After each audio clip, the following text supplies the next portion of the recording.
And we're celebrating Sugo, which usually comes now and in September. Here to take us through it is Celeb Chef. So good to see you, Chef Dominic Chiaramonte. It's been a minute. Yeah, it's been a while, actually. So we're going to talk about how to make the perfect sauce, and then you're stretching it out for every day of the week to make a different dish for 7 days, which is amazing. You can use this sauce. You can make, you know how we make the big batches on Sunday?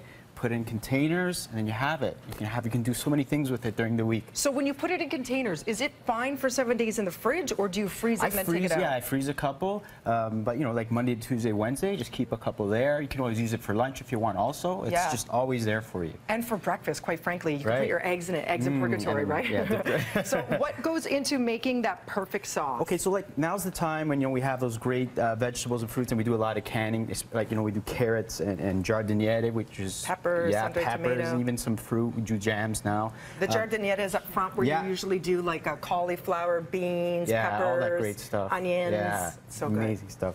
So like the tomatoes, we technically use Roma tomatoes. And you boil them, and you've probably done it. Yeah, with my nana. Yeah, and you put it in the machine and you grind it up, and the skin gets separated. And you're left with the pulp. Yep. And then you put it into jars. You put a little bit of basil, just a little bit of salt, and then you boil the jars in, which is key. Might I add, a lot of people, they're into the raw food movement. Right. There's some vegetables that are actually healthier for you cooked. Right. Tomatoes are one of them. They release the lycopene in them, and with the olive oil, your body absorbs it better. Yeah, exactly. Yeah. So and then from this, you just got to boil it. Make sure it seals. And because then it's preserved, right? You got to make sure that lid is always down, tightened down. Yeah. So from this, you just you boil them, let them seal, then let them cool, and you put them in your pantry or in your cold room. And then then it's up to you what you want to do with it. So I'm going to show you, like, once this is ready. The Sunday, how we always traditionally make a big batch of sauce on Sunday.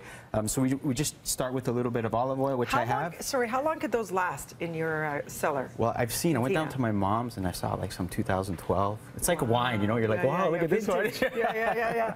So let's say it's time, right? Okay. You've had the sauce in the fridge, ready to go. We're going to make a meal. Okay, got some onions, and we'll put that in there. Olive oil on the base? Yeah, olive oil, good olive oil. Of course, we need the garlic. Put a little bit of that in there. Yeah.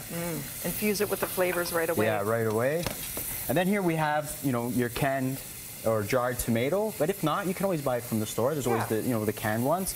And I just don't want to splash you. Or in the glass jar too. Okay, and that's done. And it's really simple. Like, you know what I mean? You just let it boil, and then you just kind of let it go. Let it go for a couple hours. Like a low, slow boil. You can walk away and, go on with what you have to do around the house if you have stuff to do. Do you leave it covered so it doesn't evaporate? I do a little bit, yeah. Me too, yeah. Now, over here, Chef, let's get to the dishes and how you use this sauce to make 7 different dishes, because we don't have time in the week. Right, exactly, and you can plan this all on Sunday. So on Monday I've done, we always eat heavy on the weekend, a nice light soup, have some quinoa, some fresh peas, and some lentils. How cute in the bath like that, adorable. This one? So that's an eggplant parmigiana on Tuesday, or a lasagna. Nice. It's up to you. Cabbage rolls, one of my favorite, I love it. A little bit of tomato sauce, some rice. We have meatballs, or we have campanelle. Friday is always a zuppa di pesce, fish stew. Nice. And then Saturday, we can go all out, right? So Saturday, we have chicken Wellington, polenta fries, and then Sunday's always pizza day. La pizza! Right? Pizza and sauce day. Beautiful. If you guys actually want Chef Dom to make it for you, make sure you guys go visit him. So you're at Mororino and Enoteca, right? Rutherford and Weston. Right. And I'm telling you, this guy made one of the best, most memorable meals of my life. I appreciate it. Thank you. So I cannot wait to come visit your resto up there. Yeah, I'd be happy to have you. Thank you very much. Continued success. Right now, we're going to throw things for a quick break. More BT after this.